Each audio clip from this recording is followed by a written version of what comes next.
आगे बढ़िए। एक चीज़ ये याद रखिए कि आप ईमानदारी से काम करिए। जी। आपको ये एहसास होना चाहिए कि मैं अगर ईमानदारी से काम करूँगा, मैं सुधरूँगा तो विश्व सुधरेगा। केवल अपना सुधारिए। मैं चोरी नहीं करूँगा, मैं दुनिया से मतलब नहीं। चाहे वकील साहब चोरी न करें, कोई मतलब नहीं है आपको, उससे क्या मतलब। जी जी। यही चीज़ जब आप सोच लोगे, यही चीज़ वकील साहब सोच लेंगे, यही चीज़ डॉक्टर साहब सोच लेंगे, यही चीज़ सब सोच लेंगे। और अगर ये सोचेंगे कि फलाने सुधरे तो फलाने सब तो सुधर नहीं पाएंगे, इसलिए हम भी नहीं सुधरेंगे।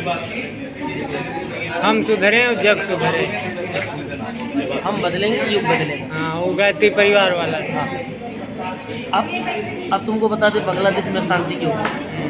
वो बंदरगाह अमेरिका मांग रहा था इनसे कि हमें उधर चाइना, उधर भारत। किधर किधर कहाँ बंदरगाह? बांग्लादेश का एक बंदरगाह है चिरगांव। अच्छा, जानते हो कि नहीं जानते? बाबूजी आप जानते हैं? चिरगांव जानते हो? बांग्लादेश में पद्मा नदी जो आपकी है, जो गंगा जिसको आप बोलते हो, वो पद्मा है वहाँ। सुनोगे आवाज़ है। ये जब आप सिलीगुड़ी पहुँच जाएंगे तो सिलीगुड़ी के आगे जो है जी, वो बांग्लादेश को एक पार्ट चला गया है। एक पार्ट जो है पश्चिम बंगाल होते हुए है। जो पश्चिम बंगाल है उसको आप हुगली बोलते हो, कलकत्ता में है जी। और जो बांग्लादेश से होकर के आती है जी, वो पद्मा नदी है। जब कभी आप गंगा सागर जाओगे तो गंगा सागर जब पाकद्वीप पे पहुंचोगे तो पाकद्वीप पे जब आप स्टीमर से चलेंगे तो सबसे पहले आपको इस गंगा को पार करना पड़ेगा, यानी हुगली को। अब जैसे आप हुगली को क्रॉस करेंगे आगे देखोगे सामने से पद्मा बड़ी नदी आ रही है। हुगली की 2 गुना गए हैं आप? अरे हम कुल गए हैं यार, सोचो हम कहाँ गए हैं बाद में बता दें। तो हुगली और पद्मा आ जाती है। तो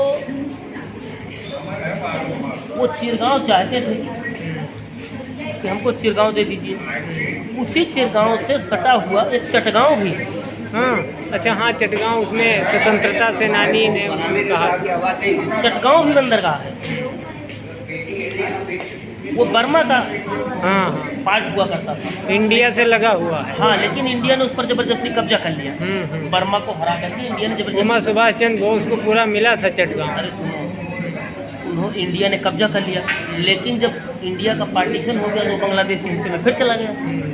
समझिए बात। जी, तो वो चाहता था कि चिरगांव या चटगांव में सुंदरबन डेल्टा जो वर्ल्ड का सुने हो सबसे बड़ा डेल्टा सुंदरबन डेल्टा वही है चिरगांव से चटगांव और चटगांव से काकद्वीप, काकद्वीप से गंगा सागर द्वीप, गंगा सागर द्वीप से एलियन पॉइंट, यही है सुंदरबन डेल्टा।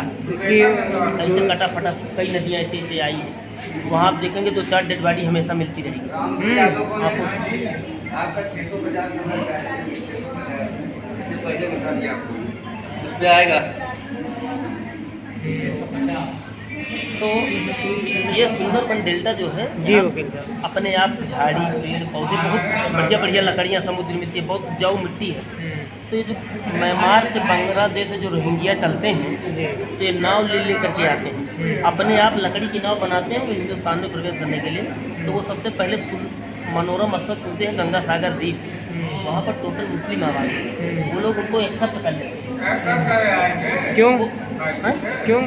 अरे भाईचारे के नाते कि भाई ये भी मुस्लिम है, हम भी मुस्लिम हैं। अच्छा अच्छा, ठीक। तो उनको यहाँ एक्सेप्ट कर लेते हैं। तो उनको एक्सेप्ट करके फिर बाद में उनको कलकत्ता भेज देते हैं। कलकत्ता से हिंदुस्तान में चले जाते। जितना ही बंगाली डॉक्टर दिखा रहा है जितना ही बंगाली मिठाई वाले दिखा रहा है, बंगाली डॉक्टर, बंगाली मिठाई वाले, ये सब रोहिंग्या रोहिंग्या मुसलमान। हाँ, अरे यहाँ आ गए तो जिस एरिया में पहुँचे जिसका बोलबाला था उसी में कन्वर्ट हो गए। ठीक है, अपने आप को बनर्जी मुखर्जी चटर्जी बना कि क्यों ठाकुर बन गए, क्यों पंडित बन गए। बंगाली ठाकुर रही, बंगाली पंडित रही, बोली भाषा में मिल जाता है बंगाल से। बात सही है आपकी। अब तो चिरगांव एक्चुअली था कि शेख हसीना जो थी उनके जब पिता का मर्डर हो गया, ठीक है, बांग्लादेश की 71 में बांग्लादेश बना, 75 में शेख मुजीबुर रहमान की हत्या हो गई। जब शेख मुजीबुर रहमान की हत्या हो गई तो इनके पूरे परिवार की हत्या कर दिया, कोई नहीं बचा, केवल शेख हसीना। कौन किया?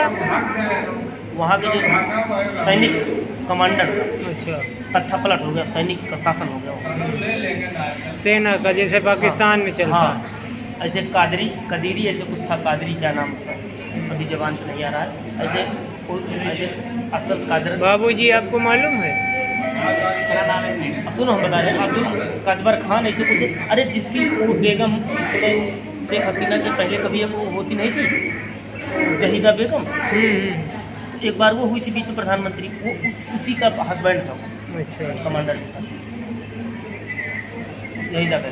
तो उसके बाद वो वहाँ पर हत्या हो गई। ये थी बाहर विदेश में पढ़ रही थी। 25 आ गया है, हम देख लें। और शेख हसीना तो हम जवाब देख दे यही डॉक्टर साहब का है, 26 आपका है बताया हो।